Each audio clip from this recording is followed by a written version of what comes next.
Bonjour à tous, aujourd'hui dans la Minute Litho, je vais vous parler du soufre.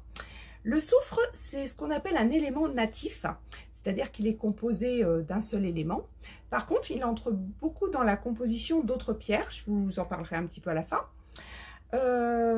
Donc, on le trouve aux abords des volcans, tout simplement parce que c'est l'oxydation des fumerolles du volcan qui crée le soufre. Et sachez qu'on s'en sert depuis très longtemps. Bon, hormis la fabrication de la poudre à canon qui a été normalement inventée par les Chinois, il y a aussi pendant la peste noire, on faisait ce qu'on appelle souffrir les maisons, c'est-à-dire que pour les purifier, on les nettoyait avec du soufre. D'ailleurs, c'est toujours resté ça, cet effet de purification par le soufre.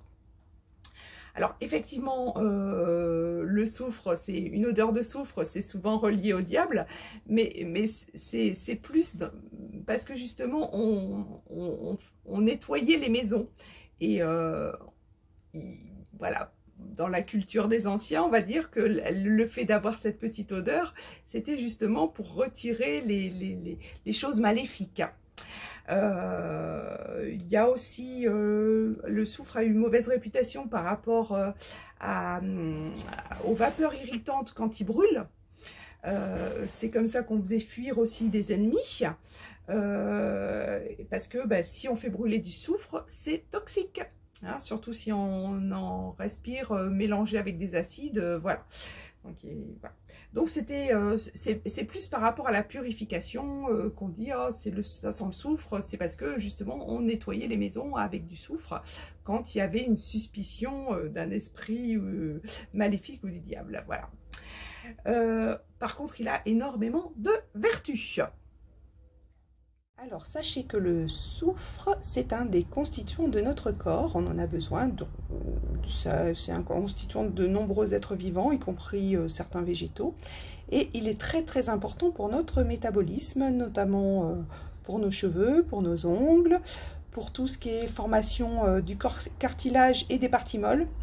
Donc, tout ce qui est tendons, articulations. Donc, c'est pour ça que c'est très bon pour lutter contre l'arthrose, l'arthrite, les rhumatismes.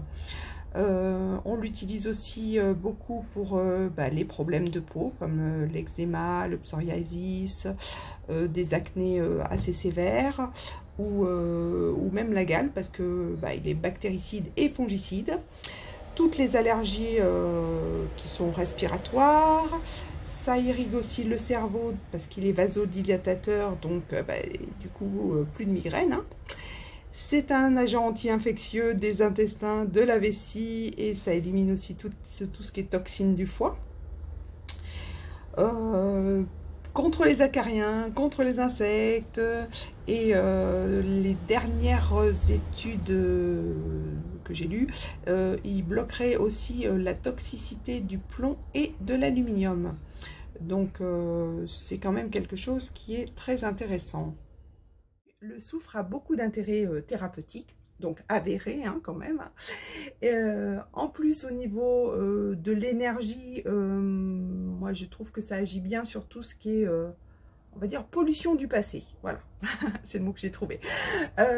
C'est-à-dire que, voilà, si vous avez une éducation rigide, si vous avez beaucoup d'idées reçues, si, voilà, des habitudes qui sont mauvaises, que, voilà, les barrières qu'on se met, voilà, je trouve que ça agit pas mal sur plus de souplesse dans la vie. Alors, quelles sont les pierres qui contiennent du soufre? Eh bien, nous avons en priorité le cristal de soufre. Hein. Voilà, c'est du soufre cristallisé. Hein. La pyrite. La célestine.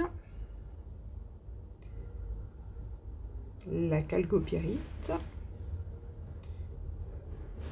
Et le galène, entre autres. Hein. C'est des pierres les plus courantes. C'est ce que vous pouvez trouver le plus facilement. Je vous remercie d'avoir suivi cette petite vidéo. N'hésitez pas à la partager, à mettre votre petit pouce bleu en bas et de vous abonner si ce n'est pas fait. Voilà, à très bientôt.